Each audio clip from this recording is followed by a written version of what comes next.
තියෙන්නේ මේ ස්නායු හින්දා.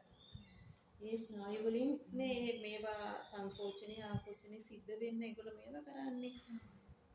කුණ්‍යයට පේලිය හරහානේ. ඒතර කුණ්‍යයට පේලියේ යම් කිසි විදිහකට වෙනස් වීමක් සිද්ධ වුණොත් වෙනස් වීම සිද්ධ වෙච්ච තැනට අදාළ දේ දුර්වලතාවයක් එන්න පුළුවන්.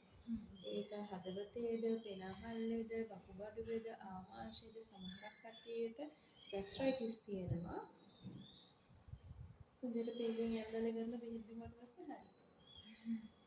ෆැටි ලිවර් හොද කරලා තියෙනවා. කුණ්‍යයට පේලිය අල්ලලා එතන හොද කරන ගමන් බෙහෙත් දුන්නාම ෆැටි ලිවර් හරි.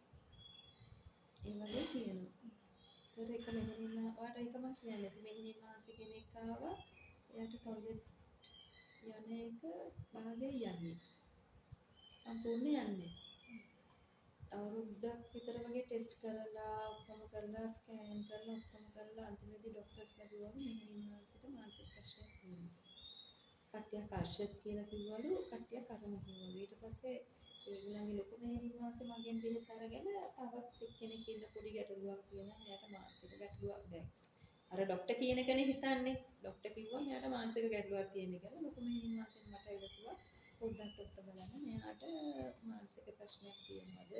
ඉතින් පොඩ්ඩක් බලන්න ඔය ගැටලු කීපයක් කියනවා මෙයා හිතනවද කොහෙද කියලා. එතකොට පළවෙනි දවසේ ආවා මටත් තේරුණා චුට්ටක් හිතනවා වැඩි වගේ. එහෙම කියලා මේ අපිත් තියෙනවානේ ස්කෑන් කරන්න ડોක්ටර් කෙනෙක් එනවනේ. ලේඩි ડોක්ටර් කෙනෙක් කියලා ස්කෑන් කරලා බලලා ගර්භාෂයේ පොඩි ෆයිබ්‍රොයිඩ්ස් වගේක් තියෙනවා. ඒකටත් බෙහෙත් කියලා බෙහෙත් දීලා ඇරියා. දෙවෙනි දවසේ ආවම මේ මම කිව්වා මට බෝනන්සේගේ කුන්ද බලන්න ඕනේ. කොන්දේ තමයි ප්‍රශ්නේ තියෙන්නේ කියලා.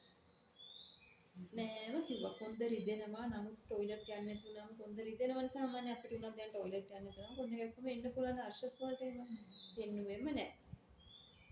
ඊළඟ දවසේ ලොකු මෙහෙණින් වහන්සේට මම කිව්වා මෙහෙණින් වහන්සේ මගේ ඔළුවට කියන්නේ මෙයාගේ කොන්දේ ප්‍රශ්නයක් තියෙනවා. දැන් මම ඒ පණිවිඩත් එක්කනේ ඉන්නේ. මට කොන්දට බලන්න ඕනේ කිව්වම මෙහෙණින් වහන්සේට පොඩ්ඩක් ඔයා පෙන්නන්න. මොනකට කොන්ද පෙන්නන්න. හා කියලා දැන් ලොකු මෙහෙණින් වහන්සේට කීකුරු වෙන්න බෑනේ. මොන බ්ලවුස් එක ඉස්සලා කොන්ද තනාලනකොට එතන රිදෙනවා. එතන හැදුවා. මොන මෙයාට සනීපයි. දෙවෙනි දවසෙත් ආවා. දැන් එන්නේ දැන් කොන්දට බේත් කරන්න. තුන්වෙනි දවසෙත් ආවා. ඊට පස්සේ මේ සුමානයක් විතර වගේ නේ බලනකොට මෙයාගේ බස් ඉවරලා මෙයා ගියා පොල් ගහගෙන. ඒ මෙහෙණින් වහන්සේත් එක්ක ආවා. ඇවිල්ලා මට පින් දීලා කිව්වා පින් සිද්ධ වෙනවා. මොන මාව මානසික ලෙඩෙක් කරලා තිබ්බේ කට්ටියව. දැන් මට ලෙඩේ සුළු වෙනවා. මොකද අර කුඳුයට පේලේ ස්නායු තෙරපීම නිසා මෙයාට මල පිට කිරීම හරියට කරගන්න බෑ. ස්නායු දුර්වලයිනේ. අර දැන් එන ආවේගයට මල පිටවීමේ වේගයට යන ප්‍රමාණය විතරක් යනවා. අනිත් එක දාන්න අපි දැන් තටමනවයි කියලා අපි මොකද්ද කරන්නේ? අපේ මොලේ හිතලා අපි ඒක මාංශ පේශී ක්‍රියාත්මක කරන්නේ මේ ස්නායුත් එක්කනේ අපි මේ වැඩ කරන්නේ. එයාට ඊටු ටික යවෙන්නේ නැහැ. අර එන වේගෙයි අර පල්ලෙහාට අනුලෝමනයක් නේ තියෙන මල කියන අනුලෝමන වේවකේ ඇදලා ගන්න. ඒ යන ප්‍රමාණය විතරයි ඊටු ටික හැමෝම තියෙන ස්නායු ක්‍රියාකාරීත්වය නැතිඳා. අන්තිමට ඒ ටික කරාට පස්සේ ඊට පස්සේ මට අලවපෙත් තැනුත් එවුවානේ සුමානයකට සැරයක් මාසයකට සැරයක් හරියන මේ වගේ ලෙඩ කොච්චරක් ඇද්ද ලෙඩ හොයාගන්න ඕනේ. ඒක තමයි ඇඩ්වර්ටයිස් කරන්න වටිනවා. මොකද අපිට තියෙන ලෙඩාගෙත් වාසනාව තියෙනවනේ.